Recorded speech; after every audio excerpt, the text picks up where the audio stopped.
Hey, what's going on, everybody? Welcome to another episode of Around the World in San Francisco.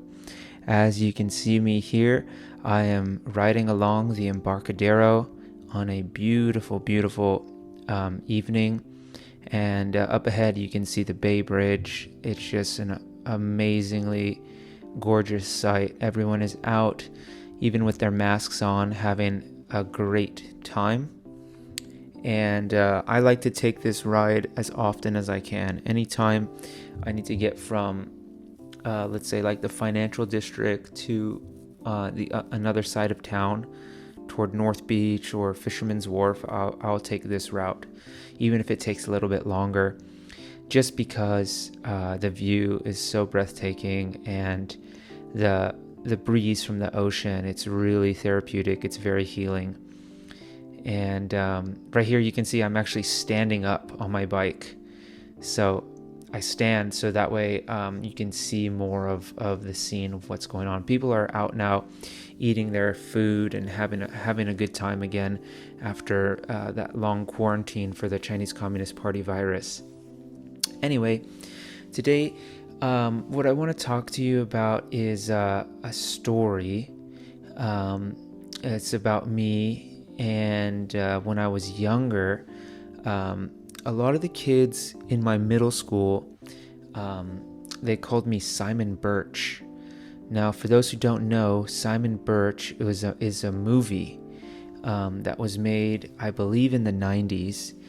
And the story is basically about Simon, who's basically a little retarded kid who likes big tits, who goes around telling people that God has a plan for him to be a hero, and everyone thinks he's just being silly or crazy until one day the school bus that he's in falls into a river, and he ends up saving all of his classmates and dies in the process. So he basically sacrifices himself for his classmates, and he does indeed become a hero, as he predicted he would be. And so kids called me Simon Birch. I actually never saw the movie, so I didn't know exactly what they were referring to. I just knew they were just trying to be hurtful. You can just tell, right, when kids are being like that.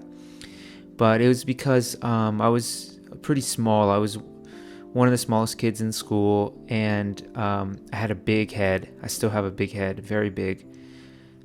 You have all this knowledge and wisdom and ability. You're going to need a big cranium to fill it.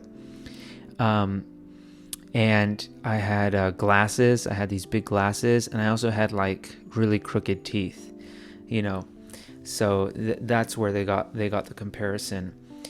And, this is very hurtful to hear those kind of things. The thing is, I never saw the movie until about 2 years ago. I was in a hotel in Fresno, and I didn't have anything to do, so I rented it on YouTube, or I bought it on YouTube and I watched it.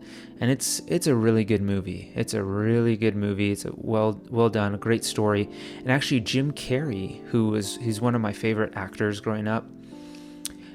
He actually is the narrator of the movie. He narrates it, and then he makes an appearance at the end as Simon's friend, in adult form, basically talking about his friend who saved everyone. But anyway, what I want to say is that story is an example of a divine story, right? And how basically the divine manifests here in the human world, in this dimension, right? It usually happens through these kind of people who you really wouldn't expect anything like that from. To give you an example, like Moses, right, who led the children of Israel from Egypt. He was not a very good speaker, right? He was not a very, on the surface, not a very good leader, right? If you were in a class and you're we need everyone, let's choose teams, leaders be leaders and whatever. He probably wouldn't be the guy to raise his hands and say, okay, yeah, I want to take charge, right? But because he was so timid And like that, it's also an example of humility, right? That makes him more humble and able to be in connection with the divine and not go astray, right? So Simon, who, he's little, deformed and this and that, right? He has this thing in his heart, like, I'm going to be a hero. I know that, right? And because he is deformed and a little bit retarded, no one assumes that. Everyone thinks it's a joke. No one takes it seriously, right? And that's how things work in the human world. Like, everyone thinks like, oh yeah, right? They don't take it seriously until one day something bad happens, some emergency happens, and this person ends up being the one to save everyone or to lead everyone, right? That's how it works. I'm telling you, every single time. If you look at people throughout history who have a greater purpose, as you can say, what I refer to it is your historic mission, right? There are people who are here with a divine mission, a divine purpose, right? And the divine they need a vehicle, right? They need someone that they can carry that mission through, right? It has to take place through people. It's like John F. Kennedy, in his inaugural address, he ends it, he says, "Ask of us here the same high standard of strength and sacrifice which we ask of you. With a good conscience, our only sure reward, with history the final judge of our deeds, let us go forth to lead the land we love, asking His blessing and His help, but knowing that here on earth God's work must truly be our own." Right? So God, the work of God, right, has to be carried out by people, human beings, right? Even though we come from a divine place, when we're in this maze, we're not sure like what is good, what is bad. It's easy for us to hurt each other's feelings, make each other sad, these kind of things. It's very easy for that to happen. But if we keep the divine path, right, we can fulfill our purpose and make the world a little bit better place, right?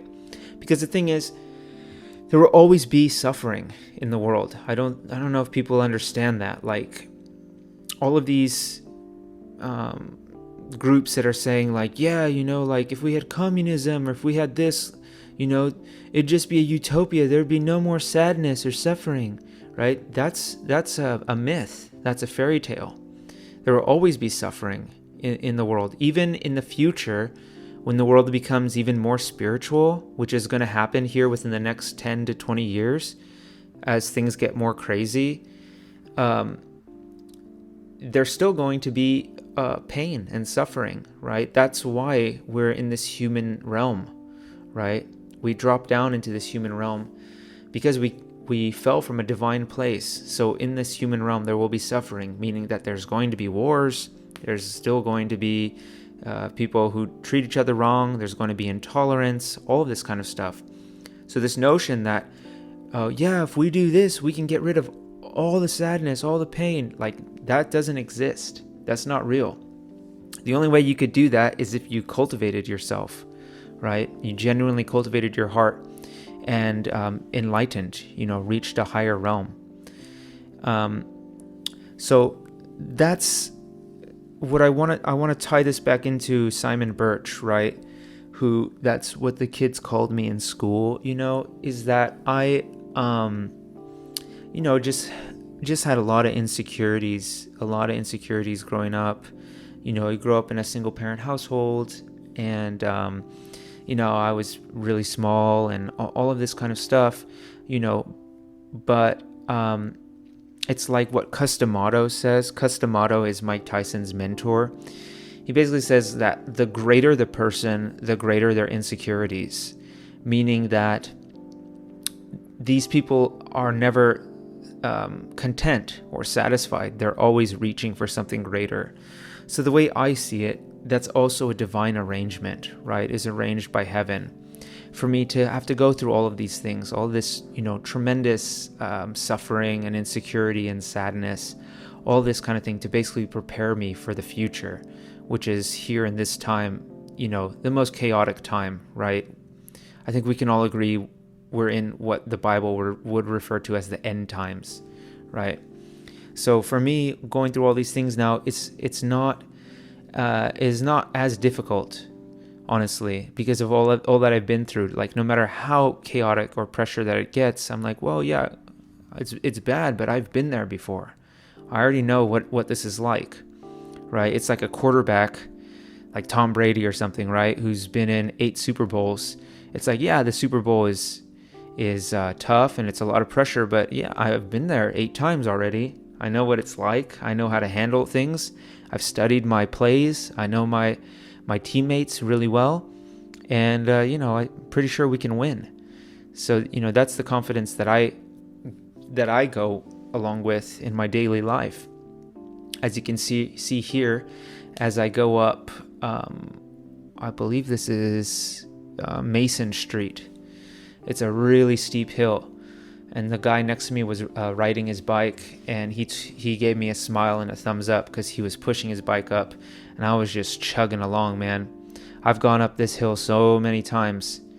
There's a nice hotel up here, but oh no, this is Taylor Street. Anyway, that's just a little bit of my story that popped into my mind the other day for some reason, because it's like Michael Jordan, right? Michael Jordan, he always he uses fuel basically for what people say and do to him for the future. And I do that for sure. Literally everything that's ever happened in my life, I log it in my brain, and I have it down lock and key. I remember literally everything. And so I use it all for fuel, right? So that's all I wanted to say in today's episode. Thanks so much for taking the time to listen. You guys have a great day, and I'll see you on the next episode of Around the World in San Francisco. Have a good day. Bye-bye.